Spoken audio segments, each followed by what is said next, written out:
Now next compound of the carbon family, that is the carbon dioxide. Carbon dioxide, ये यही जान लीजिए ये लेस इम्पोर्टेंट लेस हार्मफुल है as compare to CO.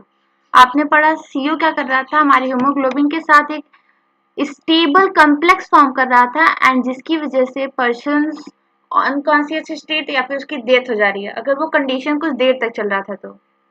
But carbon dioxide क्या, वो less आप कह सकते हैं हार्मफुल है, ऐसा कुछ ये ज्यादा स्टेबल कंपाउंड नहीं फॉर्म कर रहा है जिससे पर्सन की डेथ हो जाए।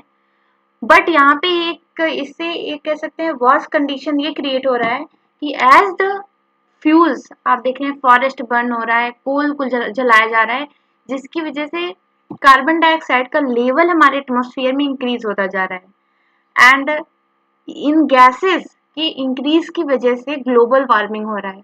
ग्लोबल वार्मिंग आप जानते होंगे, एज आप देख रहे हैं अर्थ का टेम्परेचर धीरे धीरे इंक्रीज हो रहा है एंड ये क्यों हो रहा है, क्योंकि यहाँ पे कुछ प्रोसेस होता है, गैसेस आप कह सकते हैं रेडिएशंस को एब्जॉर्ब कर लेती हैं एंड उन्हें फिर वापस हीट को जाने नहीं देती हैं, जिसकी वजह से अर्थ का टेम्परेचर ग्रेजुअली इंक्रीज होता जा रहा है एंड यही क्या है, ग्लोबल वार्मिंग है। इसके बारे में आप बायोलॉजी की एक चैप्टर है उसमें डिटेल में पढ़ेंगे, बट हियर एक ब्रीफली आपको एक ओवरव्यू दे दिया गया।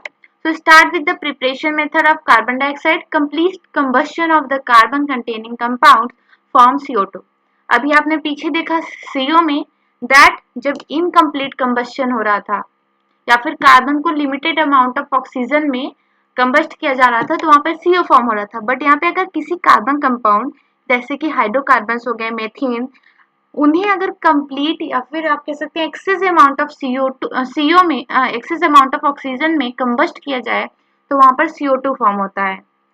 सेकेंड मेथड ये है जो कि लेबोरेटरी मेथड है। It can be conveniently made by the action of the dilute hydrochloric acid on calcium carbonate. अगर कैल्शियम कार्बोनेट को डाइल्यूट हाइड्रोक्लोरिक एसिड से ट्रीट किया जाए तो वहां पर CO2 गैस रिलीज होता है एंड वाटर फॉर्म होता है। याद रखें ये लेबोरेटरी मेथड है।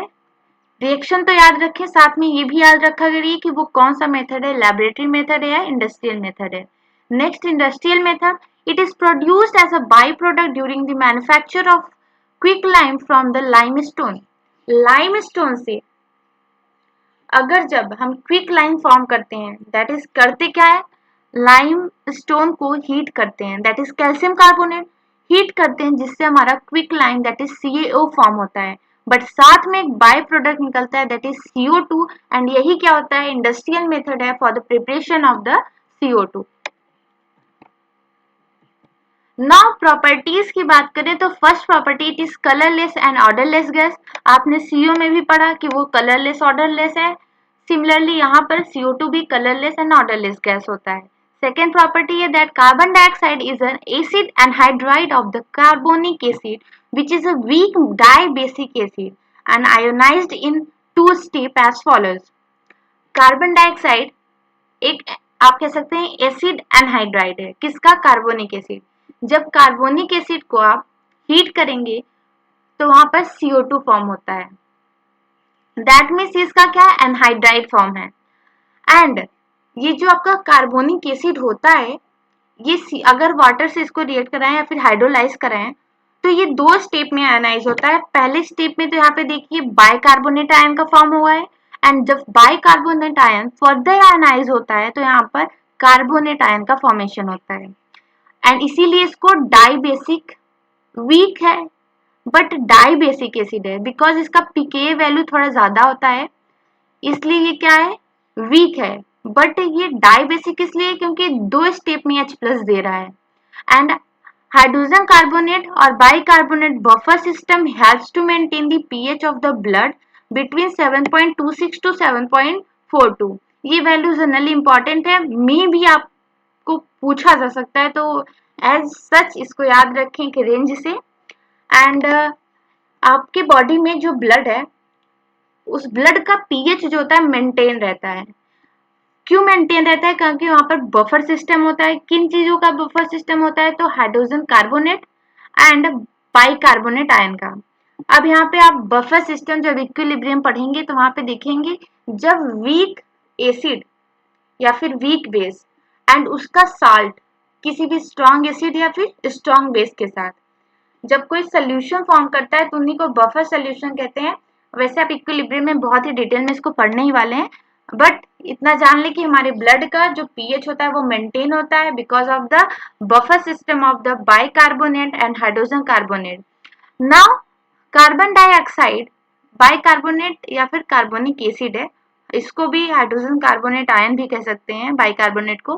Carbon dioxide radially react with the alkalis forming the carbonate ion, and if CO2 is in excess the hydrogen carbonate is formed. Let me zoom it, I think ये clear नहीं दिख रहा है। Carbon dioxide क्या होता है, वो react कर जाता है किससे, कैल्शियम हाइड्रोक्साइड या फिर एल्कलीज। एल्कलीज मीन्स बेसिस और कैल्शियम हाइड्रोक्साइड बेस है, और फॉर्म करता है क्या, कैल्शियम कार्बोनेट। बट याद रखें यहाँ पे CO2 थोड़ा लिमिटेड में है। अगर ये CO2 के एक्सेस में कर देते हैं तो ये वाला रिएक्शन हो जाता है, that calcium carbonate further CO2 से रिएक्ट करता है ऑन वाटर से और फॉर्म कर लेता है कैल्शियम बाइकार्बोनेट। सी, ये दोनों ही रिएक्शन इंपॉर्टेंट है। ये इसलिए इंपॉर्टेंट है क्योंकि यहाँ पे एक रेंज पूछा जाता है, रेंज नॉट, ऐसा पूछा जाता है कि अगर CO2 को लिमिटेड अमाउंट में लेते हैं तो कैल्शियम कार्बोनेट बनता है, एंड वही एक्सेस में लेते हैं तो कैल्शियम हाइड्रोकार्बोनेट बनता है। एंड यहाँ पे इसको इस फॉर्म में भी देता है कि अगर यक्स फॉर्म हो रहा है देन वाई फॉर्म हो रहा है, दैट मीन्स एक एक को यहाँ पे एलिमिनेट करके एक्स वाई लिख देगा एंड आपको रिएक्शन को कंप्लीट करना होता है। नेक्स्ट ये है कि gases CO2 is extensively used to carbonate soft drink. आप जब कोल्ड ड्रिंक वगैरह जैसे सॉफ्ट ड्रिंक होता है उसको ड्रिंक करते हैं तो आप उसको जब उसके कैप को ओपन करते हैं उस बॉटल के, तो वहां पे आपको गैसेस निकलते हुए दिखेंगे, या फिर एक उसको सेक करके ओपन करिए तो एक एक्सपल्शन होता है। ऐसा क्यों होता है, क्योंकि वहां पे गैसेस कार्बोनेट को एक प्रेशराइज्ड वे में उसको पैक किया रहता है। जब उसको आप सेक करते हैं या फिर वैसे ही खोलते हैं तो वहां पे उसका एक्सपल्सन होता है। Now being heavy and non supporter of the combustion, it is used as a fire institution. CO2 क्या है, हैवी गैस है और नॉन सपोर्टर होता है कंबशन का, इसीलिए जब फायर इंस्टिट्यूशन में हम इसका यूज करते हैं। A substantial amount of CO2 is use to manufacture urea, and कुछ अमाउंट में CO2 का हम यूरिया के मैन्युफैक्चर में यूज करते हैं, दैट इज यूरिया के मैन्युफैक्चरिंग इंडस्ट्रीज में CO2 का यूज होता है। नेक्स्ट पॉइंट है CO2 can be obtain as a solid in the form of dry ice by allowing the liquid CO2 to expand rapidly. Dry ice is used as a refrigerant for the ice cream and the frozen fruits. CO2 को हम obtain कर सकते हैं solid form में, या फिर आप कहिए उसको ड्राई आइस भी कहते हैं। ये बनता कैसे है, जब CO2 को हम लिक्विड अलाउ करते हैं, लिक्विड CO2 को टू एक्सपैंड रैपिडली, तब वहाँ पे ड्राई आइस का फॉर्मेशन होता है। एंड ड्राई आइस का मेजर यूज होता है रेफ्रिजरेंट में, आइसक्रीम में एंड फ्रोजन फ्रूट्स में। So these are the properties of CO2 and आपने प्रिपरेशन भी देखा CO2 का। मेन थिंग है जितने भी कंपाउंड्स पढ़िए, लेबोरेटरी मेथड इंडस्ट्रियल मेथड को थोड़ा सा डिस्टिंग्विश करके पढ़िए, एज वेल एज आजकल प्रॉपर्टीज एंड यूजेस पे क्वेश्चंस बहुत ही ज़्यादा आते हैं। क्वेश्चन की लेंथ इंक्रीज हो गई है, ऐसे एलिमिनेशन वाले में more than one correct, sorry that means A B ऐसे पूछता है, 4 ऑप्शन दे देंगे and A B is correct, A B C is correct, all the statement is correct, और एसेंस रीजंस भी आने लगे हैं। तो इन सब के प्रॉपर्टीज वाले जो एंड यूजेस वाले जो टॉपिक्स हैं वो इम्पोर्टेंट हो जाते हैं। So that's all about carbon dioxide.